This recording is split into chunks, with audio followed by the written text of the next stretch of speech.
Cairo, November 1944. A luxury limousine idles under the warm Egyptian sun, carrying Britain's most powerful man in the Middle East toward a fatal ambush. Inside that vehicle sits Walter Guinness, Lord Moyne, the British Minister of State, completely unaware that two young men are watching his every single move. The assassin is Eliyahu Bet-Zuri, a 24-year-old operative fueled by radical Zionist ideals, waiting patiently on a bicycle with a hidden weapon nearby.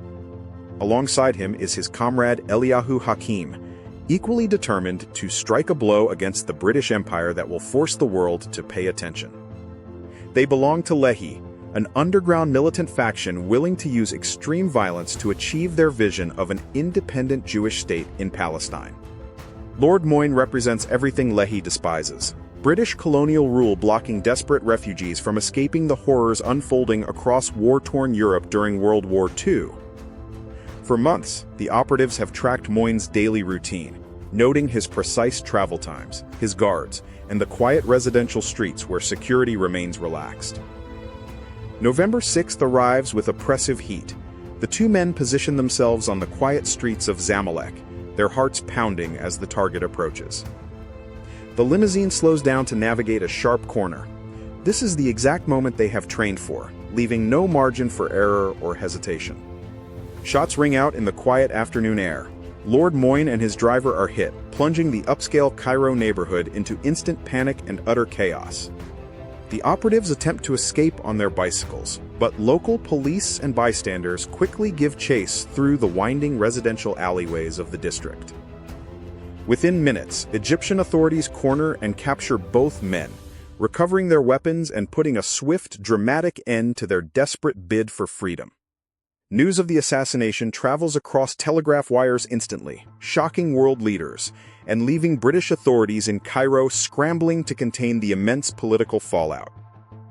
Lord Moyne dies from his wounds hours later in a Cairo hospital, turning an act of political violence into an international crisis of unprecedented proportions. In London, Prime Minister Winston Churchill receives the news with profound personal grief and incandescent fury, viewing Moyne not just as an official, but as a dear friend. Churchill had previously been sympathetic to the Zionist cause, but this assassination hardens his heart and shatters years of delicate political trust in an instant. The mainstream Jewish leadership in Mandatory Palestine is equally horrified, fearing that radical terrorism will destroy all hopes for diplomatic recognition and statehood. Chaim Weizmann, leader of the Zionist movement, condemns the killing publicly and unreservedly, apologizing directly to British authorities on behalf of the entire community. But for the radicals of Lehi, Weizmann's condemnation proves that the moderate establishment is too weak and too compliant to ever achieve true sovereignty. The assassination exposes a deep, irreconcilable rift within the Zionist movement. Should freedom be won through patient diplomacy or uncompromising armed struggle? Back in Cairo, the military tribunal begins. The courtroom is heavily guarded, packed with journalists and military officials eager to witness justice unfold.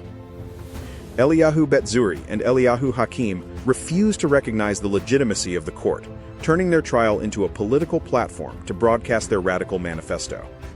In their closing statements, they argue that their actions were justified by the persecution of millions in Europe and British intransigence in the Middle East.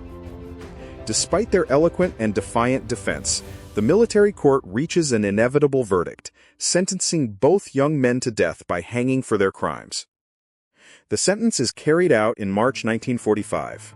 The two operatives face the gallows with unwavering composure, singing Hebrew national anthems until their final breath. Decades later, their remains are returned to Israel in a state funeral, highlighting how quickly condemned terrorists can transform into celebrated national heroes in hindsight.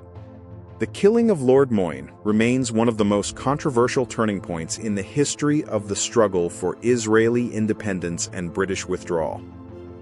It proved that targeted violence could alter the course of empires, even as it alienated allies and tore the leadership of a nascent nation apart. History is shaped not only by statesmen in palaces, but by desperate radicals willing to sacrifice everything to force the wheels of destiny to turn.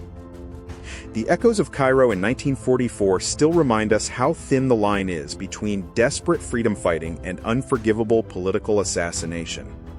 What do you think? Was radical action necessary? Or did it betray the Zionist cause? Subscribe and share your thoughts in the comments below.